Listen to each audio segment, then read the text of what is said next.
Hello everyone, welcome back to my channel. आज की video में टेस्ट नंबर 37 कवर करेंगे। बाकी के 36 टेस्ट भी डल चुके हैं, तो उसका प्लेलिस्ट का लिंक इसी वीडियो के डिस्क्रिप्शन बॉक्स में है। वो वाले टेस्ट भी आप लोग लगा लीजिए, जो कि यूपीपीसीएस एंड आरओ के प्रारंभिक परीक्षा के लिए ये महत्वपूर्ण टेस्ट हैं। सारे ही महत्वपूर्ण क्वेश्चन हैं। स्टार्ट करेंगे फर्स्ट क्वेश्चन के साथ। अल्लूरी सीताराम राजू का संबंध निम्नलिखित में से किस विद्रोह से था? ऑप्शंस हैं कुकी विद्रोह, रंपा विद्रोह, चुआर विद्रोह या फिर कोल विद्रोह। तो इन्होंने नेतृत्व किया था रंपा विद्रोह का, जो कि आंध्र प्रदेश में ये विद्रोह हुआ था। रंपा एक जनजाति का नाम है जिन्होंने ये विद्रोह किया था। ऑप्शन नंबर बी करेक्ट हो जाएगा, ठीक है। और ये विद्रोह हुआ था 1879 में, ठीक है। आंध्र प्रदेश में हुआ था, आंध्र प्रदेश के विशाखापत्तनम में। नेक्स्ट है क्वेश्चन नंबर 2। बाकी के अगर विद्रोह की यहाँ पर बात करती हूँ तो इतना पता लगा लेते हैं कब ये विद्रोह हुए थे। तो कुकी विद्रोह हुआ था 1917 से 1919 तक, उसके मणिपुर में हुआ था ये। रंपा विद्रोह का पता चल ही चुका है। चुआर विद्रोह हुआ था 1769 से 1805 तक। उसके अलावा कोल विद्रोह हुआ था 1831 में। कई बार ये सुमेलित करने के लिए प्रश्न आ जाते हैं यूपीपीसीएस में, तो ये आपको सारे ही विद्रोह याद होने चाहिए कि किसने नेतृत्व किया था और कब कब ये कहाँ कहाँ पर हुए थे। सेकंड क्वेश्चन है, निम्नलिखित कथनों पर विचार कीजिए और कूट के माध्यम से सही उत्तर का चयन कीजिए। ये जो स्टेटमेंट है दे रखे हैं असहयोग आंदोलन से संबंधित है। असहयोग आंदोलन के स्थगित हो जाने से खिलाफत आंदोलन भी अप्रासंगिक बन गया था। सेकंड स्टेटमेंट है असहयोग आंदोलन ने राष्ट्रीय आंदोलन को जन आंदोलन में परिवर्तित कर दिया था तथा इसी दौरान कांग्रेस रचनात्मक कार्य में भी सफल रही थी, ठीक है। तो हमेशा की तरह ऑप्शंस वही हैं, केवल एक, केवल दो, एक और दो, दोनों, या फिर ना तो एक और ना ही दो। सही स्टेटमेंट हमें बताना है। दोनों ही स्टेटमेंट बिल्कुल करेक्ट हैं, इसलिए ऑप्शन नंबर सी करेक्ट हो जाएगा। उपरोक्त दोनों कथन बिल्कुल सही हैं। क्वेश्चन नंबर 3 की बात करेंगे। यहाँ पर एक बहुत लंबा सा स्टेटमेंट दिया गया है। दुनिया में अगर कोई पाप है तो वह निर्बलता है, निर्बलता पाप है और निर्बलता मृत्यु है। सत्य यह है कि कोई भी वस्तु अगर तुम्हें शारीरिक, बौद्धिक और आध्यात्मिक दृष्टि से निर्बल बनाती है तो उसे विष समझकर उसका त्याग करो। उसमें कोई जीवन नहीं है और वह सत्य नहीं हो सकती है। यह पूरा कथन किसने कहा था? प्रश्न यहाँ पर ये है। ऑप्शंस दे रखे हैं स्वामी विवेकानंद, महात्मा गांधी, लाला लाजपत राय या फिर बाल गंगाधर तिलक। तो ये जो कथन दिया था या फिर ये जो विचार दिया था, ये दिया था स्वामी विवेकानंद ने। Option number A is correct, ठीक है। उपरोक्त पंक्तियां जो हैं स्वामी विवेकानंद ने कही थी। नेक्स्ट है क्वेश्चन नंबर 4। काकोरी षड्यंत्र से संबंधित यहाँ पर कुछ कथन दिए गए हैं, उन पर विचार करना है और सही आंसर का पता लगाना है। पहला स्टेटमेंट है, इस घटना को हिंदुस्तान रिपब्लिकन एसोसिएशन ने अंजाम दिया था। सेकंड स्टेटमेंट है, इसके तहत पैसों व हथियारों से भरे अंग्रेजों के गोदाम को लूट लिया गया था। थर्ड है, काकोरी षड्यंत्र केस में रोशन सिंह व राजेंद्र लाहिड़ी को फांसी दी गई थी। हमें बताना है कि इसमें से सत्य कौन सा कथन है। केवल एक और दो, केवल दो, केवल एक, दो और तीन, या फिर केवल एक और तीन। वापस से आप ये स्टेटमेंट पढ़ सकते हो अगर चाहें तो, ठीक है। तो ये जो स्टेटमेंट है इनमें जो पहला कथन है बिल्कुल सही है, ठीक है। हिंदुस्तान रिपब्लिकन एसोसिएशन ने इस घटना को अंजाम दिया था। उसके बाद इस काकोरी षड्यंत्र केस में रोशन सिंह और राजेंद्र लाहिड़ी को फांसी दी गई थी, ये भी बिल्कुल सही है। लेकिन इसमें अंग्रेजों के गोदाम को नहीं लूटा गया था, ठीक है। दूसरा स्टेटमेंट जो है वो गलत है, क्योंकि 9 दिसंबर 1925 की बात है। लखनऊ के नज़दीक काकोरी नामक एक स्थान था, वहाँ पर 8 डाउन ट्रेन को रोक लिया गया था और उसके बाद रेल विभाग का खजाना वहाँ से लूट लिया गया था। अतः कथन नंबर 2 जो है वो गलत है, ठीक है। नेक्स्ट है, सविनय अवज्ञा के समय निम्नलिखित में से कौन सा पत्रकार भारत में मौजूद था? ऑप्शंस हैं Webb Miller, David Brinkley and John Adam या फिर लुई मार्कस। सविनय अवज्ञा के समय की बात हो रही है। कौन से पत्रकार यहाँ मौजूद थे? तो वो थे web Miller. Option number A is correct. Modern history से लिया गया क्वेश्चन है, मई 1930 ईस्वी में बम्बई के समुद्र तट पर अमेरिका के न्यू फ्री मैन अखबार के पत्रकार वेब मिलर ने अपनी आंखों के सामने हुए निहत्थे सत्याग्रहियों पर नृशंस अत्याचार का सजीव वर्णन किया है। नेक्स्ट है, भारतीय राष्ट्रीय ट्रेड यूनियन कांग्रेस की स्थापना किसने की थी? ठीक है, तो ऑप्शंस हैं लाला लाजपत राय, जवाहरलाल नेहरू, वल्लभ भाई पटेल या फिर सोहनलाल जोशी। भारतीय राष्ट्रीय ट्रेड यूनियन कांग्रेस की स्थापना की थी वल्लभ भाई पटेल ने। Option number C is correct. Vallabhbhai Patel ने 1947 ईस्वी में भारतीय राष्ट्रीय ट्रेड यूनियन कांग्रेस की स्थापना की थी और इसके वो पहले अध्यक्ष भी थे। प्रश्न यहाँ से जरूर बन सकता है। ठीक है, गठन कब किया गया था ये भी याद रखिएगा।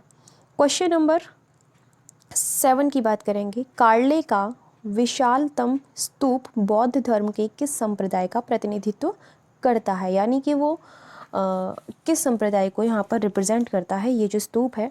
ऑप्शन है स्थाविर, हीनयान या फिर महायान या फिर इनमें से कोई भी नहीं। तो ये हीनयान को रिप्रेजेंट करता है। Option number B is correct.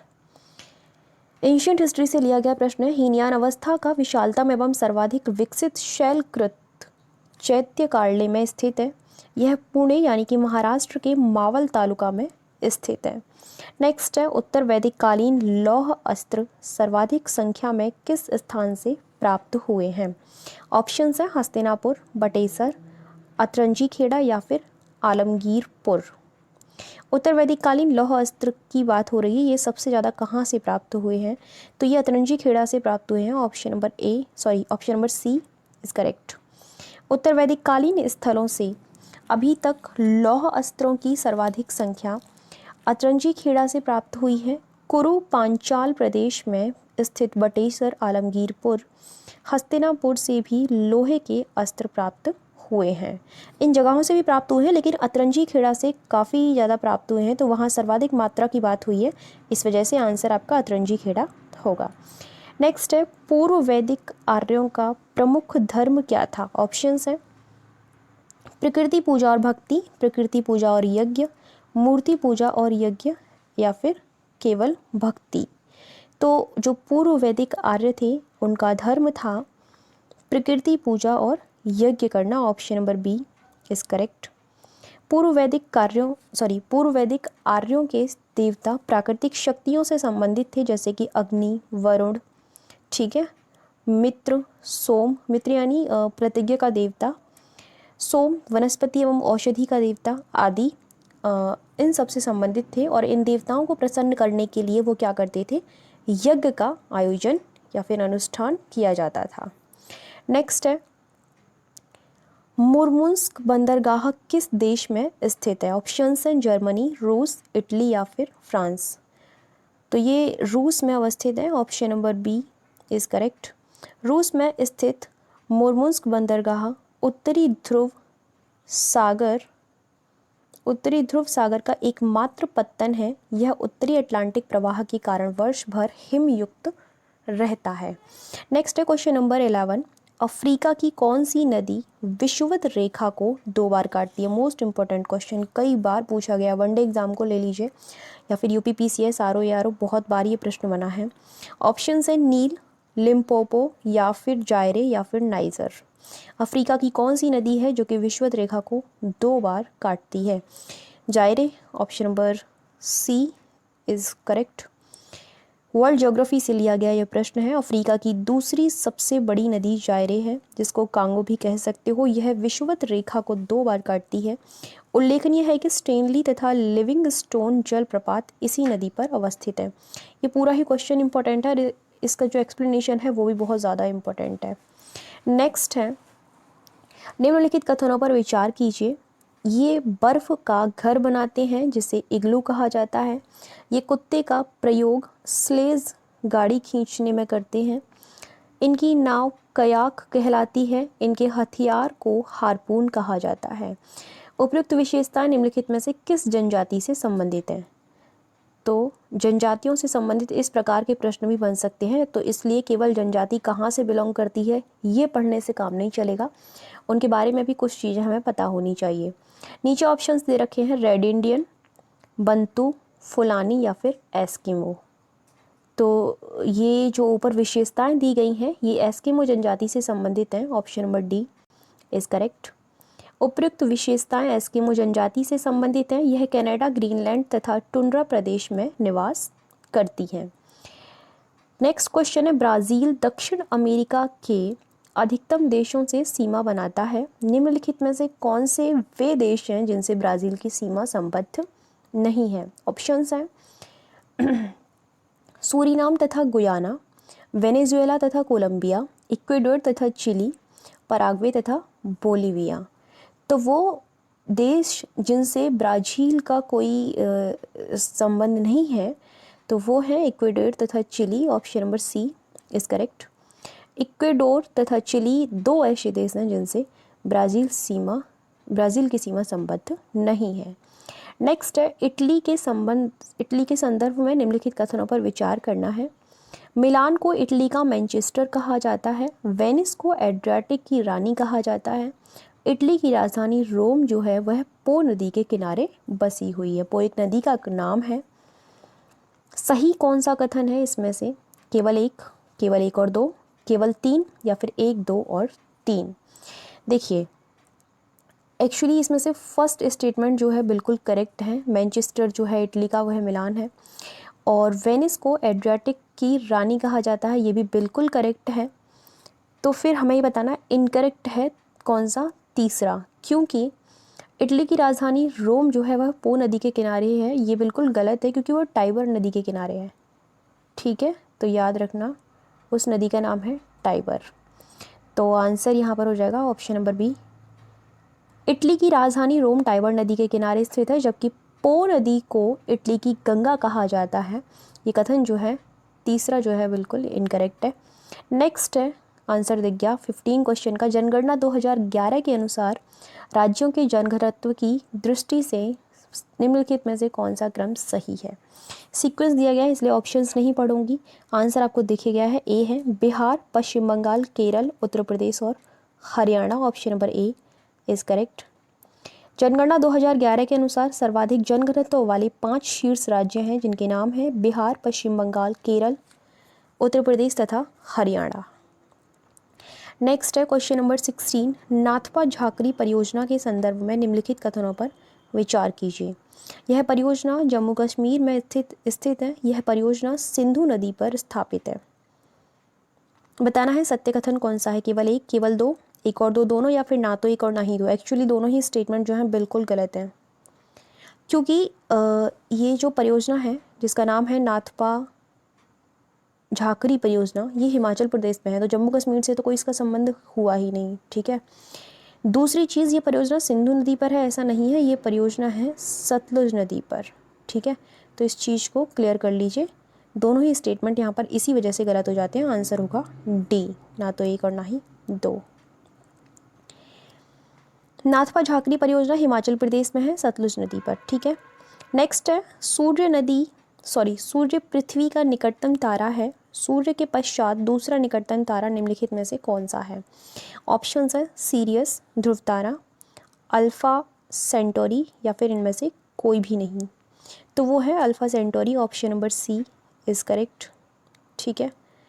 Alpha Centauri 3 तारों से मिलकर बना पृथ्वी का दूसरा यानी सूर्य के बाद सबसे निकटतम तारा है। इंपॉर्टेंट क्वेश्चन है। सिकंदर के भारत पर आक्रमण के संदर्भ में कुछ कथन दिए गए हैं और बताना है कि इसमें से कौन सा कथन सत्य है। उसका भारत में सबसे शक्तिशाली प्रतिरोध पोरस ने किया था। दूसरा स्टेटमेंट है, उसके द्वारा भारत पर आक्रमण के समय मगध पर मौर्य वंश का शासन था। फर्स्ट स्टेटमेंट बिल्कुल करेक्ट है, लेकिन जब उसने आक्रमण किया था इंडिया पर तो मौर्य का शासन नहीं था, उस टाइम पर था नंद वंश का शासन। ठीक है, तो नंद वंश का शासन था, इस वजह से ये हमारा इनकरेक्ट हो जाता है। आंसर होगा केवल एक, ऑप्शन नंबर ए इस करेक्ट। एंशिएंट हिस्ट्री से लिया गया ये प्रश्न है। सिकंदर के भारत पर आक्रमण के समय मगध पर नंद वंश का शासन था। उल्लेखनीय है कि उस समय नंद वंश का राजा घनानंद का शासन था। ठीक है। नेक्स्ट है, निम्नलिखित में से किस काल में सर्वप्रथम कृषि उत्पादन शुरू हुआ था? ऑप्शंस हैं, यानी कि कृषि को किस काल में स्टार्ट किया गया था? मध्यपाषाण काल, नवपाषाण काल, पुरापाषाण काल, या फिर सिंधु सभ्यता का काल? तो ये बहुत ही इम्पोर्टेंट फैक्ट है, एंशियंट हिस्ट्री से ही लिया गया ये प्रश्न भी। तो कृषि को नवपाषाण काल में स्टार्ट किया गया था, option number B is correct. नवपाषाण काल खाद्य उत्पादक काल था, यानी कि उस टाइम पर जब कृषि होगी तो डेफिनेटली खाने के जो पदार्थ हैं वो भी उत्पादन उनका होने लगेगा। सर्वप्रथम मनुष्य ने इसी काल में कृषि करना स्टार्ट किया था, और एक तरीके से जब इस काल में उन्होंने कृषि करना शुरू किया तो स्थायी रूप से रहना भी इसी काल में स्टार्ट किया था। क्योंकि जब भी आप कहीं कृषि करोगे, फसल का उत्पादन करोगे, फसल उगाओगे, तो वहाँ उसको पूरे तरीके से उसकी देखभाल भी करनी पड़ेगी। तो उन लोगों ने कृषि के माध्यम से ही एक जगह पर रहना भी सीख लिया था, वरना उससे पहले वो घूमते रहते थे जगह जगह पर। ठीक है। पाकिस्तान के बलूचिस्तान प्रांत में मेहरगढ़ से चावल, गेहूं तथा जौ के अवशेष मिले हैं। ये नीचे वाला जो फैक्ट है ये बहुत इंपॉर्टेंट है, ये प्रश्न कई बार पूछा गया है। चावल, गेहूं और जौ के अवशेष कहाँ से मिले? काफ़ी सारी चीज़ों के अवशेष पूछे गए हैं, लेकिन यहाँ ये बहुत महत्वपूर्ण है। उसके बाद नेक्स्ट है, निम्नलिखित कथनों पर विचार कीजिए और कोड के माध्यम से सही उत्तर का चयन कीजिए। भारतीय राष्ट्रीय कांग्रेस की स्थापना 1885 में हुई थी। भारतीय राष्ट्रीय कांग्रेस के पहले अधिवेशन का आयोजन बम्बई में हुआ था, और कांग्रेस के पहले अधिवेशन की अध्यक्षता A.O. ह्यूम ने की थी। हमें बताना है कि सत्य कौन सा है, केवल एक, केवल दो और तीन, केवल एक और दो, या फिर केवल दो। तो जो ऊपर ये तीनों कथन दिए गए हैं, इनमें से पहला स्टेटमेंट जो है बिल्कुल करेक्ट है, सेकंड स्टेटमेंट भी करेक्ट है, लेकिन कांग्रेस के पहले अधिवेशन की अध्यक्षता A.O. ह्यूम ने नहीं की थी। कई बार लोगों को लगता है कि उन्होंने की थी, बट ये की थी W.C. बनर्जी ने। ठीक है, तो उनका नाम याद रखिए, उन्होंने पहले अधिवेशन की अध्यक्षता की थी। ऑप्शन नंबर सी जो है यहाँ पर करेक्ट हो जाएगा, क्योंकि पहला और second, first and second statement correct है। नीचे दिए गए घटनाक्रम को उनकी कालानुक्रम के अनुसार व्यवस्थित करें तथा नीचे दिए गए कोड से उनका सही उत्तर चयन करें। काकोरी षड्यंत्र केस, बारदोली सत्याग्रह, चटगांव सरकारी शस्त्रागार लूट एंड नौजवान भारत सभा की स्थापना। ठीक है, तो सबसे पहले हम इनको अपने अकॉर्डिंग इनके सन यहाँ पर नोट कर देते हैं कि कब कब ये घटनाएं हुई थी, उसके बाद इनको सीक्वेंस में लगा देंगे। वैसे नीचे ऑप्शंस दे रखे हैं। सबसे पहले काकोरी कांड की बात हो रही है, काकोरी षड्यंत्र केस की, तो ये हुआ था 9 अगस्त, ठीक है, 1925 में। ऊपर वैसे पढ़ चुके हैं आप इसको। उसके बाद बारदोली सत्याग्रह हुआ था 1928 में। उसके बाद शस्त्रागार लूट हो रही है चटगांव सरकारी की, तो ये हुई थी 1930 में। उसके बाद बात हो रही है नौजवान भारत सभा की स्थापना की, जो कि 1926 में हुई थी। सीक्वेंस आप खुद लगा लीजिए, इनको लगाते हैं 1 4 2 3 है कहीं पर 1 4 2 3, ऑप्शन नंबर ए होना चाहिए करेक्ट, ए ही है। काकोरी षड्यंत्र केस 9 अगस्त 1925, नौजवान भारत सभा की स्थापना 1926, बारदोली सत्याग्रह 1928, चटगांव सरकारी शस्त्रागार लूट 1930। नेक्स्ट है, मौसम से संबंधित सभी घटनाएं जैसे कि वर्षा, कोहरा एवं ओला वर्षण वायुमंडल की किस परत में होती हैं? ऑप्शंस दे रखे हैं, क्षोभ मंडल में, समताप मंडल में, मध्य मंडल में, या फिर बाह्य मंडल में। बाह्य मंडल को आप आयन मंडल भी कह सकते हो। तो ये सारी जो चीज़ें होती हैं क्षोभ मंडल में होती हैं मौसम संबंधी। Option number A is correct. ठीक है, क्षोभ मंडल वायुमंडल की सबसे महत्वपूर्ण परत है, इसकी औसत ऊंचाई 13 किलोमीटर है। मौसम से संबंधित लगभग सभी घटनाएं इसी मंडल में होती हैं। नेक्स्ट है, ज्वार से संबंधित यहाँ प्रश्न पूछा गया है, वृहद ज्वार किन दिनों में आता है? ऑप्शन है पूर्णिमा, अमावस्या, दोनों दिनों में आता है, या फिर इन दिनों के अलावा किसी भी दिन आता है। ओके ठीक है, तो देखिए इन दोनों ही दिनों में आता है। वैसे आंसर आपको दिख गया है, तो आंसर सी है इसका। पूर्णिमा और अमावस्या के दिनों में सूर्य, चंद्रमा एवं पृथ्वी तीनों एक ही सीध में होते हैं, तब उस समय वृहद ज्वार आता है। ठीक है, let's suppose Surya, Prithvi and चंद्रमा। ठीक है, तो जब अट्रैक्शन इनका पड़ता है तो वृहद ज्वार आता है। ठीक है, इस तरीके से, क्योंकि पृथ्वी जो है अपनी ओर पानी को अट्रैक्ट करने की कोशिश करती है, तो इस तरीके से वृहद ज्वार आता है। सो आंसर इसका हो जाएगा, ये आपको पता चल गया, ये सिचुएशन होती है। बाकी आप देख लीजिएगा एक बार ज्योग्राफी में। नेक्स्ट है, नदी मैदान के संदर्भ में दोआब का अर्थ है। ऑप्शंस हैं, दो नदियों के बीच का भाग, नदी मुहाने पर निर्मित मैदान, नदियों के बाढ़ वाले क्षेत्र या फिर नदियों द्वारा बनने वाली निक्षेपण स्थलाकृतियाँ। नदी मैदान की बात हो रही है, बहुत ही इजी सा क्वेश्चन है। दो नदियों के बीच का जो भाग होता है उसको नदी मैदान कहा जाता है। Option number A is correct. Doab का अर्थ है दो नदियों के बीच का भाग। पंजाब के मैदान में दोआबों की संख्या सर्वाधिक है। नेक्स्ट है, पाक जल संधि किन दो देशों के बीच में अवस्थित है। बहुत ही इजी सा क्वेश्चन है, याद होनी चाहिए भाई आपको ये तो। कौन सी पाक जल संधि थी, फटाफट से बता दीजिए आप आंसर इसका क्वेश्चन का।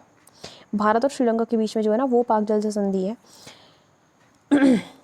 मोस्टली इसमें स्टूडेंट गलत करते हैं कि पाक जल संधि, तो पाक से पाकिस्तान समझ बैठते हैं और भारत और पाकिस्तान के बीच को उसको लगा करके आ जाते हैं, बल्कि वो गलत है। ठीक है, याद रखना है भारत और श्रीलंका के बीच पाक जल संधि तथा मन्नार की खाड़ी अवस्थित है। इसको मन्नार की खाड़ी भी आप कह सकते हो। ठीक है, भारत पाकिस्तान के बीच रेड क्लिफ है एंड इंडिया एंड चाइना के बीच मैकमोहन है। ठीक है, बाकी की भी आप याद रखिएगा। 25 क्वेश्चंस कंप्लीट हो चुके हैं आपके।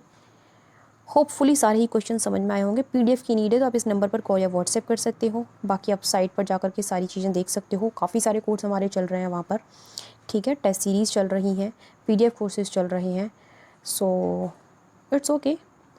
ठीक है, thank you so much for watching my video. मिलते हैं नेक्स्ट वीडियो में, तब तक के लिए बाय बाय, टेक केयर, ख्याल रखिए अपना भी और दूसरों का भी। ठीक है, बाकी और कुछ भी नहीं है बताने के लिए। धन्यवाद।